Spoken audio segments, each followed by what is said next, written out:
Oh my God. So, obviously, the last few days have been just out of control. I've had time to have a shower. My t-shirt is still current, but it's all right. I've showered at least. Jane's been working at home with the most amazing friends to get the pipe laid so we can get water back to everywhere, and before the fences come in, to re-fence and get the horses back on there. Obviously we need the fencing fixed first. We have been so fortunate in that we managed to evacuate 30 horses to my mum's place at Kirby Park, but they were in stables and in yards and doubled up in paddocks and things like that, so it wasn't ideal for the next sort of 6 to 8 weeks that it's going to take to rebuild everything at home before we can get the horses back there.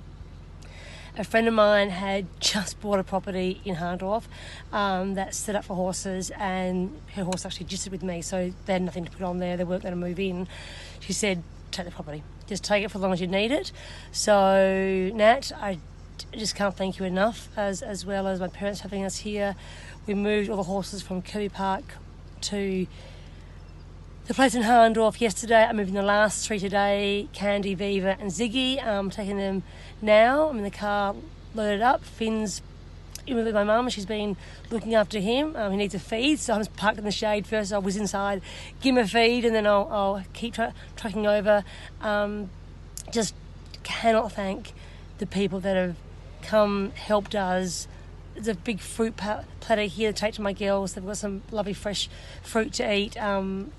Sasha, who fed all the boys yesterday, and the Crowhurst that sort of came down and helped, and the Cogans helped James yesterday. That was just amazing.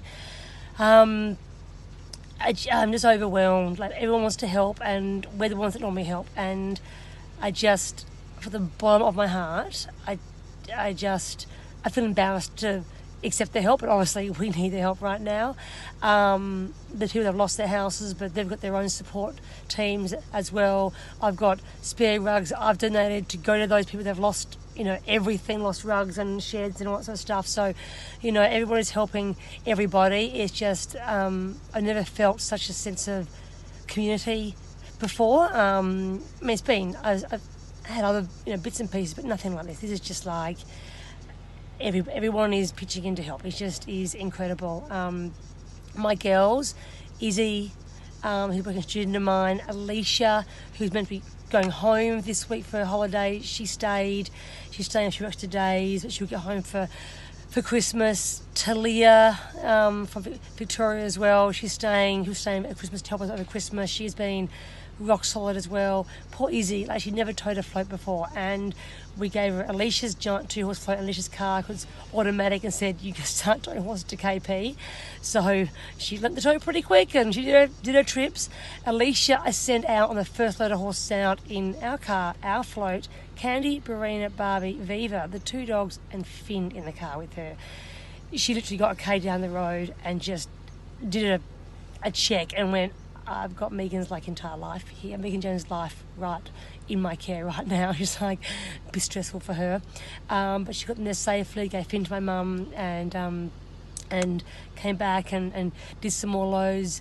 Gabrielle, one of our agisters, had just turned up to put ice in the horses' water troughs to see them on this hot day. She never brings her Land Cruiser up. Normally her other daughter's got it, running friends around, having fun. She had the Land Cruiser, and she got my text message to say to the agisters, we're evacuating, please come up and get your horse if you can. And she got in the car park and got that straight away, and she was there and hooked up and did her horses, came back. She had 4 to do in the 2-horse float, came back, helped us move some more. Richard, who has sale horses with us, he came and grabbed those and came back and grabbed some more as well, because we didn't have a truck.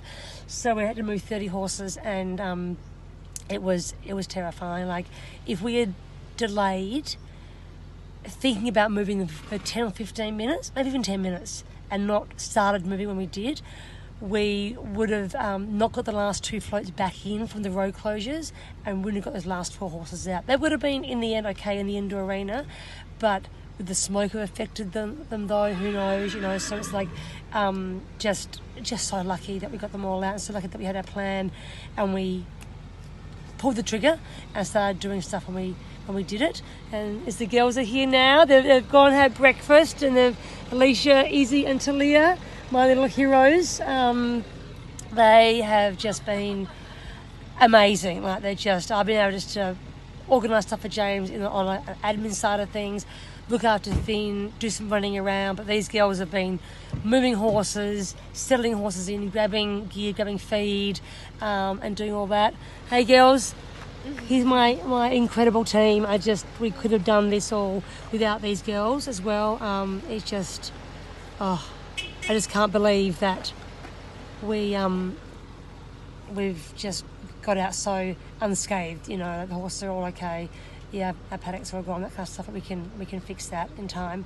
So yeah, I better get going. Better feed Finn before he has a complete breakdown, and he's too hungry. And then get these horses to the other property, and I'll show you around once I get. These guys have been locked up for 4 days in covered yards at KP, so they are very happy to have a bit of a stretch of their legs. Verena is doing bog laps up there as well. Not ideal, but they'll settle down soon,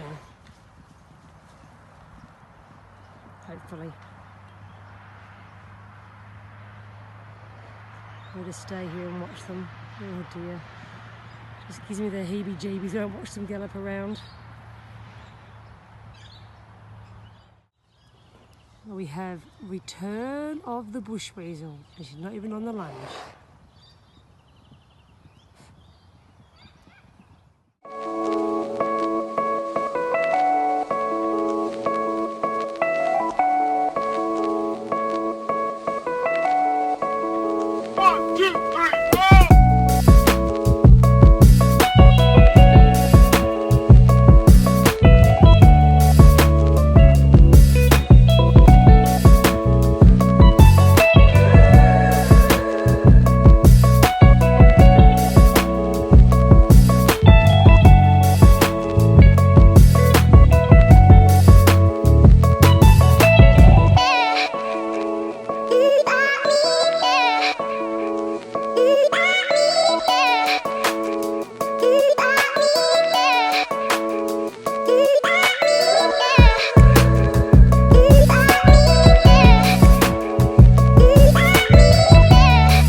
So we been bringing some stuff over from Hallmark to this house was placed in Harndorf, and we thought just bring the bare minimum, just grab all the saddles and a few bridles and just the basic rugs for the horses and extra feed bins and stuff. And you see behind me just like the bare minimum of stuff that we need to grab, and some saddle cloths and I guess when you're about to put 15 horses back into work, that we kind of needed to do this, and all the supplements for like 30 different horses, and yeah, so we thought, it's not very much, and even like a mounting block had to bring, like just stuff like that. So yeah, it's a big job. It's a really big job. James having a good day today, getting some more piping in, so we're feeling positive we should be home, in a number of weeks, rather than a number of months, which would be great. And Mr. Finn, got your muscles out? Got your guns out, Finn? Yeah, got your guns out. Hi, everybody. Have some croup. I sound a bit funny. Don't you, Finn? You sound a bit funny. But yeah, so that's, I better go pick up, unfortunately, one quad bike off being fixed, so we only lost one quad bike. better go pick up the quad bike and take it back to Hallmark and take James some Powerade, some cold and food tablets because he is sick, he's shattered, and I need to keep him hydrated.